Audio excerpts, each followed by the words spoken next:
காங்கேயம் முத்துவின் original winners brand அரிசிகள் தரத்திலும் சுவையிலும் என்றும் நம்பர் 1. நாட்டில் எப்போ தேர்தல் எவ்வளோ கட்டமாக நடக்குது? தமிழ்நாட்டுக்கு அதில் எந்த கட்டம்? இன்னும் சற்று நேரத்தில் அறிவிப்பு வரப்போகுது. நீங்கள் பார்க்கக்கூடிய இந்த மேடையில் ஆணையர்கள் ஆணையக அலுவலர்கள்லாம் வந்து விட்டாங்க. இன்னும் சற்று நேரத்தில் 3 தேர்தல் ஆணையர்களும் வந்து நாட்டுக்கு அறிவிக்க போகிறாங்க. நாட்டுக்கு தமிழ்நாட்டுக்கு எப்போ தேர்தல்? நம்முடைய மூத்த பத்திரிகையாளர் கோட்டீஸ்வரன் இணைந்திருக்கிறார். கோட்டீஸ்வரன், நமக்கு எந்த ஃபேஸில் இருக்கலாம் அப்படிங்கிறது தான் இப்போது ரெக்க கட்டி பறக்கக்கூடிய யூகம். பை கால்குலேஷன்ஸ், உங்கள் கணிப்பு கணக்கு என்ன? தமிழ்நாட்டுக்கு எப்போ இருக்கலாம் தேர்தல்? வணக்கம் திரு அரியவர்களே. அதாவதுங்க, இப்போ பொதுவா வந்து நமக்கு பாத்தீங்கன்னா ஃபர்ஸ்ட் ஃபேஸ்ல எப்பயுமே வந்து பொதுவா வந்தது கிடையாது. நமக்கு அதே மாதிரி லாஸ்ட் ஃபேஸ்லயும் வராது. சம்வேர் இந்த மிடில் வரும், ஒரு 3rd ஃபேஸ் இல்ல 4th ஃபேஸ் அந்த மாதிரி. இது ஏன் நான் அதை அப்படி பாக்குறேன்னு பாத்தீங்கன்னா, நமக்கு வந்து இந்த ஏப்ரல் மாசத்துல ஒரு 10 தேதியோ இல்ல ஒரு 20 தேதியில வந்து அப்படி வருதுன்னா, இந்த தேர்வுகள்லாம் முடிச்சுட்டு அந்த வெயில் தாக்கமும் அதிகமா இல்லாத மாதிரி அந்த மாதிரி ஒரு சூழ்நிலை தான் கடந்த காலத்துல வந்து தேர்தல் நடந்திருக்கு. கண்டிப்பா வந்து இங்க இருக்கக்கூடிய தமிழக தேர்தல் அதிகாரியோட இன்புட்ஸ் கேட்டிருப்பாங்க, திரு சத்யபிரதா சாஹூவோட இன்புட்ஸ் கேட்டிருப்பாங்க. அவருமே வந்து அந்த மாதிரி ஒரு தரவுகள் கொடுக்கறதுக்கு வாய்ப்பு இருக்கு. காரணம் என்னன்னா, இப்போ தேர்தல் இப்போ இன்னைக்கு அறிவிக்கிறாங்க அப்படின்னும் போது நீங்க குறைஞ்சபட்சம் வந்து ஒரு 35 நாள்ல இருந்து ஒரு 38 நாள் கொடுக்கணும். முந்தைய காலத்துல எல்லாம் 45 நாள் கொடுத்துக்கிட்டு இருந்தாங்க. இப்பெல்லாம் 30 நாள் தான் கொடுக்குறாங்க. அப்ப அப்படி அதை வைத்து பார்க்கும்போது என்னன்னு பாத்தீங்கன்னா, அடுத்த மாசம் ஏப்ரல் 20 தேதி போல நம்ம எதிர்பார்க்கலாம். கிட்டத்தட்ட அப்போ ஒரு 34 நாள் 35 நாள் அந்த கணக்குல வரும். ஏப்ரல் 22 அந்த மாதிரி எதிர்பார்க்கலாம். ஒருவேளை அதுக்கு கம்மியா கொடுத்தாங்கன்னா என்ன ஆயிடும்னா, இது வந்து ஒரு பெரிய ஸ்டேட். இந்த தமிழகன்றது ஒரு 40 பாராளுமன்ற சீட் இருக்கு. அப்படி 40 பாராளுமன்ற சீட் இருக்கும்பொழுது உங்களுக்கு துணை ராணுவத்துல கொண்டு வர்றது, அதுக்கப்புறம் அந்த இவிஎம் மிஷின்ஸ் செக் பண்றது, அதெல்லாம் வந்து கொஞ்சம் சிரமமா இருக்கும். அதனால வந்து அந்த ஒரு ஃபர்ஸ்ட் ஃபேஸ்லயே இருக்காது, ஃபர்ஸ்ட் ஃபேஸ்க்கு தள்ளி இருக்குன்றது என்னோட பார்வை. இன்னொன்னு, பொதுவா பாத்தீங்கன்னா ஃபர்ஸ்ட் ஃபேஸ்ல பாத்தீங்கன்னா இந்த உத்தரப்பிரதேஷ் இல்ல டெல்லிக்கு பக்கத்துல இருக்கக்கூடிய ஸ்டேட் இல்ல சின்ன ஸ்டேட்ஸ் இல்ல ஒரு பெரிய ஸ்டேட்ல ஒரு பார்ட் அந்த மாதிரி வைக்கிறது தான் வந்து கடந்த காலத்துல வந்து நமக்கு வரலாறா இருக்கு. அதன் அடிப்படையில அதே ட்ரெண்ட் அதே சைக்கிள் அவங்க ஃபாலோ பண்ணுவாங்கன்ற மாதிரி நான் அப்படி கணிக்கிறேன். ஒரே கட்டமா தான் நடக்கும்னு நம்பலாமா? கண்டிப்பா ஒரே கட்டமா தான் நடக்கும். காரணம் என்னன்னு பாத்தீங்கன்னா, எங்கெல்லாம் வந்து 2 ஃபேஸ் 3 ஃபேஸ் நடக்கும் அப்படின்னு பாத்தீங்கன்னா, பீகார்ல நடத்துவாங்க, உத்தரப்பிரதேசல நடத்துவாங்க, சத்தீஸ்கர், ஜார்க்கண்ட் அது போன்ற மாநிலங்கள்ல. காரணம் என்னன்னு பாத்தீங்கன்னா, ஒண்ணு வந்து பெரிய மாநிலமா இருக்கு, இல்ல வந்து வெப்பநிலை ரொம்ப மோசமா இருக்குன்னா 2 கட்டம் 3 கட்டம் வைப்பாங்க.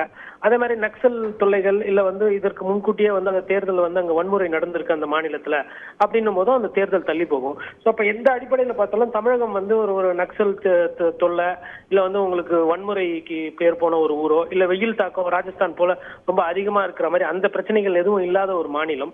இப்ப நம்ம தமிழகத்துல இருக்கிறதுன்றது வந்து கேஷ் ஃபார் ஓட்ஸ், அதுதான் ஒரு பிரச்சனை.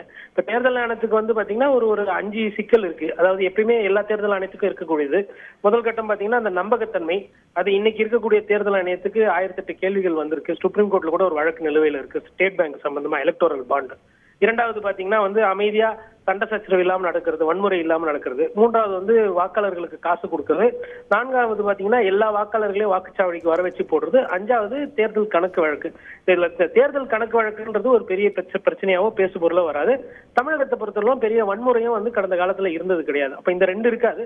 தமிழகத்துக்குன்னு பார்க்கும்போது நம்ம சேலஞ்சா எதை பார்க்கலாம்னா, முதல்ல வந்து எனக்கு முன்னாடியே சுமன் சி ராமன் சார் பேசினாங்க. அந்த வாக்காளர்களுக்கு காசு கொடுக்குவது என்பது பாத்தீங்கன்னா ஒரு கேன்சர் நோயை போல பரவி இருக்குது தமிழகத்துல. அதற்கு வந்து மக்களும் ஒரு சில நேரத்துல வந்து கட்சிக்காரர்கள் வந்து காசு கொடுத்தா அவங்களை புடிச்சு கொடுப்பதில்லை, அவங்களும் மௌனியா அதை வந்து வாங்கிக்கிறாங்க. இவங்களும் வந்து அதை கொடுத்து அதுல இருந்து எப்படி சம்பாதிக்கிறதுன்ற அந்த அரசியல்ல தெளிவா இருக்கிறாங்க. அதனால அது ஒரு சேலஞ்சா இருக்கும். 2வது பெரிய சேலஞ்ச் எப்படின்னு பாத்தீங்கன்னா வாக்கு சதவீதம். நமக்கு பாராளுமன்ற தேர்தல் வாக்கு சதவீதம் வரும்போது பாத்தீங்கன்னா ஒரு 72-74 விகிதாச்சாரத்தை தாண்டது கிடையாது. ஒரு 80-85 விழுக்காடு கூட நம்ம அடைஞ்சது கிடையாது. சோ அப்போ வாக்காளர்கள் 100% வந்து ஓட்டு போட்டாங்கன்னா அது ஒரு ஜனநாயகத்துக்கு கிடைத்த ஒரு மிகப்பெரிய வெற்றியாக பார்க்கலாம். அந்த வெற்றி வந்து எப்பயுமே தமிழகத்துக்கு ஒரு எட்டாக்கனியா தான் இருக்கு. ரைட். அதுலயும் நம்ம பார்க்கும்போது படிக்காத மக்கள் இருக்கக்கூடிய, பாமரர்கள் இருக்கக்கூடிய ஊர் பகுதிகள் அதிகமாக வாக்களிக்கிறத பார்க்கிறோம். தென்சென்னை மாதிரியான ஒரு நகர பகுதிகள், படித்தவர்கள் நிறைய கருத்து சொல்றவங்க இருக்கக்கூடிய பகுதிகள் ரொம்ப குறைவா வாக்களிக்கிறதையும் நம்ம ஒரு ட்ரெடிஷ்னலா ஒரு பேட்டர்னா பார்த்துட்டு இருக்கோம். கடந்த முறை 7 கட்டங்களாக நடைபெற்ற தேர்தல் இந்த முறை எத்தனை கட்டங்களாக நடக்கும் அப்படிங்கிற ஒரு கேள்வி எழுந்திருக்கிறது. கோட்டீஸ்வரன், இன்னொரு முக்கியமான விஷயத்தை எழுப்பினீங்க, நம்பகத்தன்மை பற்றி. ஒரு தேர்தல் நியாயமா நடக்கிறது எந்த அளவுக்கு முக்கியமோ, நியாயமா நடக்கிறதா உணரப்படுறது முக்கியம். அந்த உணர்ச்சியை இன்றைய தேர்தல் ஆணையம் கொடுக்குதுன்னு நினைக்கிறீங்களா? வழக்காடு மன்றத்திலேயே ஏகப்பட்ட வழக்குகள், தேர்தல் ஆணையருடைய ராஜினாமா, அவரோட கடைசி நிமிஷ நியமனம், அதில் எதிர்க்கட்சி தலைவருடைய டிசன்ட், அந்த நியமன முறை பற்றிய வழக்கு உச்ச நீதிமன்றத்தில் நிலுவையில் இருப்பது, இவையெல்லாம் வந்து ஒரு ஒரு கிளவுட் ஆஃப் ஒரு ஒரு சந்தேகத்தன்மையை ஆணையத்தை மேலே கொண்டு வந்திருக்கா? இல்லை இது வழக்கமாக எல்லா காலத்திலையும் இருப்பது தான், இது வந்து அரசியலில் இது முன்னுக்கு வருது, இயல்பு தான்? இந்திய ஜனநாயகத்துக்கு, அதாவது 140 கோடி மக்களுக்கு ரொம்ப ரொம்ப முக்கியமான ஒரு கேள்வி வந்து நிறைய பேர் கேட்டிருக்கீங்க, நம்பகத்தன்மை. அதாவது ஜான் கீட்ஸ் அவர்களோட அந்த வைர வரிகள் தான் எனக்கு ஞாபகம் வருது. Truth is beauty, beauty is ட்ரூத்ன்பாங்க. அதாவது இந்த ட்ரூத், டிரான்ஸ்பரன்சி, அந்த நம்பகத்தன்மை அப்படின்றது பாத்தீங்கன்னா எந்த ஒரு நாட்டில் இருக்க தேர்தல் ஆணையத்துக்கு அது ரொம்ப முக்கியம். நம்ம கடந்த காலத்துல பாத்தீங்கன்னா சேஷன் அவர்கள் இருந்த பொழுதும், அதே மாதிரி தமிழகத்துல வந்து ஐயா நரேஷ் குப்தா இருந்த பொழுதும் அந்த நம்பகத்தன்மை ஓரளவுக்கு கிடைத்தது, மக்கள் வந்து வெகுவாக பாராட்டினார்கள். ஆனா சமீப காலமா பாத்தீங்கன்னா அந்த மாதிரி ஒரு நம்பகத்தன்மை, ஒரு நேர்மையான ஒரு வழிமுறை அப்படின்றது இல்லாம போகுது. கூடவே வந்து இப்போது பாத்தீங்கன்னா இவிஎம் மிஷின் மீது சந்தேகம் இருக்குதுன்றது, அதையும் வந்து நிறைய பேர் வந்து கேள்விக்குறியாக கேட்கிறாங்க. இதற்கு முன்னாடி நீங்க அதை அழகா சம்மரைஸ் பண்ணீங்க. பொசிஷன், அதாவது ஜஸ்டிஸ் ஜட்ஜுங்க வந்து தேர்ந்தெடுக்கலாம், சுப்ரீம் கோர்ட் ஜட்ஜு வந்து ஒரு பதவியை தேர்ந்தெடுக்கலாம், அவரோட நாமினி ஒன்று போடலான்னு இருந்ததுல அதுல ஒரு டிஸ்டன்ட் இருக்கு. அதே மாதிரி 2 பதவிகள் வந்து 2 நாளைக்கு முன்னாடி தான் அதை பூர்த்தி செய்து பதிவு பண்ணாங்க. இது இருக்கும்பொழுது ஸ்டேட் பேங்க்கும் எலெக்ஷன் கமிஷன் ஆஃப் இந்தியாவும் 2 பேருமே சேர்ந்து வந்து அந்த தேர்தல் பாண்டுகள் பத்தின தகவல்கள் வந்து உச்ச நீதிமன்றத்துக்கே தரல.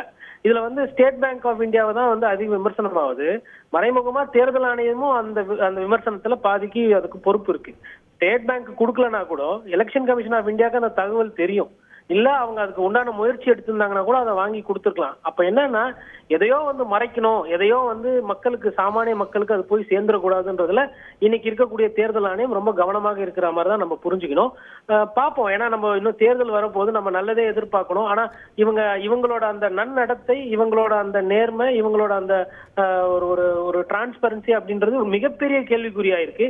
எந்த அளவுல இவங்க நடந்துக்கிறாங்கன்றது வந்து காலம் பார்க்கணும். இன்னொன்னு, உச்ச நீதிமன்றம் வந்து இந்த நேரத்துல வந்து மக்களுக்கு வந்து ஒரு உறுதுணையா நிக்குது. எந்த ஒரு தேர்தல் சம்பந்தமான ஒரு விஷயமா இருந்தாலும் உச்ச நீதிமன்றம் உடனே வந்து கேட்கறது. நம்ம சமீபத்துல வந்து நம்ம ஒரு மேயர் தேர்தலில் கூட பார்த்தோம், எப்படி உச்ச நீதிமன்றமே தலையிட்டு மேயர் தேர்தலை வந்து ரத்து செய்து விட்டு புதிய மேயர் வந்து கணக்கு பிரகாரம் இவர் தான் ஜெயிக்கிறாருன்ற மாதிரி சொன்னது. அதனால கோர்ட் பார்த்து கொண்டிருக்கிறது. இதெல்லாம் அது வந்து மக்களுக்கு வந்து ஒரு ஆறுதலாக அமையும். காங்கேயம் முத்துவின் ஒரிஜினல் வின்னசஸ் பிராண்ட் அரிசிகள், தரத்திலும் சுவையிலும் என்றும் நம்பர் 1.